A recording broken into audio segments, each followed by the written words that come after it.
Hey guys, आज की video में हम कवर करेंगे नो सेकंड ट्रॉय, जिसे लिखा है विलियम बटलर येट्स ने। जो येट्स हैं वो डबलिन से बिलोंग करते हैं और इनकी ये जो पोइट्री है ये फेमस हुई थी क्योंकि इसका जो टाइटल है ये हाफ पर्सनल है और हाफ जो है वो हिस्टोरिकल है। हिस्टोरिकल इसलिए क्योंकि जो ट्रॉय है वो ट्रोजन वॉर को रेफर करता है, उससे सिंबलाइज करता है।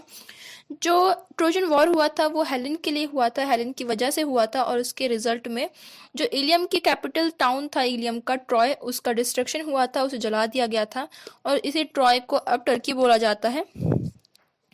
तो ये पोइट्री है 12 लाइन्स में लिखी गई है और सबसे बड़ी बात है ये जिसे किसके लिए रेफर की गई है, किसे एड्रेस की गई है, पहले हम उसे जान लेते हैं।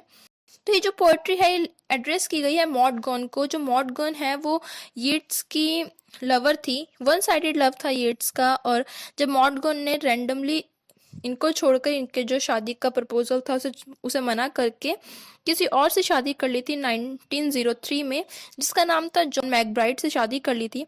और उनकी शादी के बाद ये जो येट्स हैं बहुत ही ज़्यादा डिवास्टेटेड थे, उजड़ा हुआ फील करते थे, डिस्ट्रेस में रहते थे। हालांकि जो उनकी ये शादी थी वो ज़्यादा दिन चली नहीं थी और कुछ ही सालों बाद, 1 ही 2 साल बाद उनका जो डिवोर्स हो गया था, वो सेपरेट हो गए थे। लेकिन उसके बाद जो मॉडगॉन है उन्होंने कभी शादी नहीं करी और जो येट्स थे वो वन साइडेड लवर बनकर ही रह गए।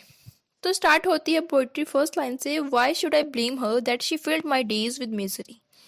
यहाँ पर जो येट्स हैं वो बोलते हैं कि आखिर क्यों मैं उन्हें ब्लेम करूं। ब्लेम हर का मतलब यहाँ पर मॉडगॉन की बात हुई है कि मैं क्यों उसे ब्लेम करूं कि उसने जो मेरे दिन हैं, जो मेरी लाइफ है, उसे मिजरी से भर दिया है, उसमें दुख भर दिए हैं।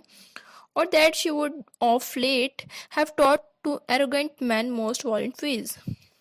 यहाँ पर ऑफ लेट मतलब कि रिसेंट टाइम की बात करी गई है, रिसेंट एरा की बात करी गई है कि वो बोलते हैं कि वो उन्हें क्यों ब्लेम करें कि उन्होंने उनके दिन को मिजरी से भर दिया है, या फिर उन्हें क्यों ब्लेम करें कि उन्होंने जो आयरिश पीपल थे, जो एरोगेंट सिंपल पीपल थे, उन्हें वाइल्ड तरीके से उन्हें वॉयलेंट चीज़ें सिखाई हैं। सिंपल पीपल को एक वॉयलेंट चीज़ें सिखाई हैं कि वो यहाँ पर आए, गलियों में उतरें और बगावत करें या फिर अपनी फ्रीडम के लिए लड़ाई करें। आगे की लाइन है, oh her the latest streets upon the great had they but courage equal to desire. अब यहाँ पर वो बोलते हैं कि वो जो सिंपल मैन थे, जो सिंपल पीपल थे आयरलैंड के, उन्होंने, उस लेडी ने, मॉडगन ने उन्हें जो वॉलेंट वेज सिखाए हैं, वॉलेंट थिंग्स सिखाई हैं अपनी फ्रीडम के लिए, उनके बारे में बात कर रहे हैं कि वो सारी चीज़ें उन्होंने स्ट्रीट में आकर दिखाई हैं, उन सबको स्ट्रीट में फेंक दिया गया है, लेकिन had they but equal courage to the desire. Equal courage मतलब कि यहाँ पर बात हुई है, पोइट कहते हैं कि जो लोग हैं जो उसकी ये बात सुनकर गलियों में उतर गए थे, सड़कों में उतर गए थे, क्या उनके अंदर जो उनकी डिज़ायर थी कि उन्हें फ्रीडम चाहिए, जो उनके कॉलोनाइजर्स हैं या फिर जो उनके प्रशासन करते हैं उनसे उन्हें फ्रीडम चाहिए, तो क्या उनके पास उतनी, जितना उनका डिज़ायर था उतना करेज था? उतना करेज उनके पास नहीं था, इसीलिए वो अब तक वहीं पर हैं और इसकी वजह से जो वहाँ पर है बहुत ज़्यादा ब्लड शेड हुआ है।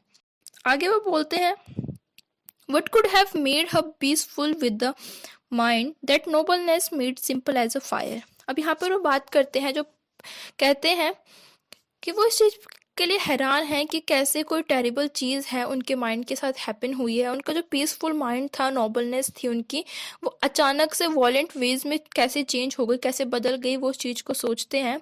और वो सोचते हैं कि कैसे एक लेडी जिसके पास इतनी खूबसूरती है, ब्यूटी है, यहाँ पर उन्हें कंपेयर किया गया है स्ट्रेटेड बो से, कि जो धनुष की जो डोरी होती है, जो धागा होता है, उससे कंपेयर किया गया है कि वो जो उनकी ब्यूटी थी वो कैसे वो उस ब्यूटी से चेंज हो गई। जो उनकी अर्ली एज थी, जो नेचुरल वुमेन की एज थी, यंग एज थी, वो कैसे उस ब्यूटी से एक रिवोल्यूशनरी में चेंज हो गई है। उन्हें ये चीज़ जानकर हैरानी होती है, सोचकर भी हैरानी होती है।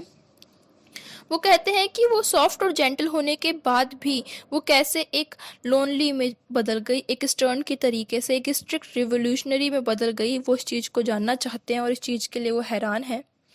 आगे वो बोलते हैं, that is not natural in an age like this. वो कहते हैं कि ऐसी चीज़ें जो उनकी ब्यूटी के साथ वो या फिर चेंज हो गई थी, ये उनकी एज पर, वो जो एरा थी उसमें या फिर जो उनकी यंग एज है उसमें पॉसिबल नहीं है। बीइंग हाई एंड सॉलिटरी मतलब कि प्राउड, और जो सॉलिटरी मतलब कि जो लॉनलीनेस है, कैसे जो उनकी प्राउड थी, जो उनकी लॉनलीनेस थी, वो एक अचानक से स्टर्न में चेंज हो गई, स्ट्रिक्ट रिवोल्यूशनरी में चेंज हो गई है। लास्ट की जो लाइन्स है वो उसमें बोलते हैं, why what could have she have done being what she is. वो बोलते हैं कि वो उन्होंने वो किया है जो वो है, and was the Troy for her to burn. अब यहाँ पर लास्ट जो लाइन्स है उसमें क्वेश्चन करते हैं जिसका वो आंसर नहीं चाहते। एक रिटोरिकल क्वेश्चन है कि जो मॉडगन है उन्होंने ऐसा क्या किया कि वो जो अब है वो वैसी बन गई। क्या उनके लिए एक दोबारा से कोई दूसरा ट्रॉय है उसे जलाने की, उसे डिस्ट्रॉय करने की ज़रूरत है। तो यहाँ पर जो पोइट है वो नहीं चाहते हैं कि दोबारा से कोई ट्रॉय जले या फिर दोबारा से कोई डिस्ट्रक्शन हो, दोबारा से 10 सालों के लिए कोई फाइट लड़ी जाए उसके लिए, क्योंकि जो ट्रोजन वॉर है वो 10 सालों के लिए लड़ा गया था और उसके बाद भी क्या हुआ था, कुछ भी नहीं हुआ था, सिर्फ डिस्ट्रक्शन ही हुआ था। तो इसलिए जो पोइट है वो सोचते हैं कि ये जो वर्ल्ड है, ये जो दुनिया है, ये जो पूरा वर्ल्ड है वो दोबारा से उसी सेम डिस्ट्रक्शन को और बर्निंग को दोबारा से अफोर्ड नहीं कर सकती है, और इसीलिए वो दूसरा ट्रॉय नहीं चाहते हैं और इसीलिए इसका नाम रखा गया है नो सेकंड ट्रॉय।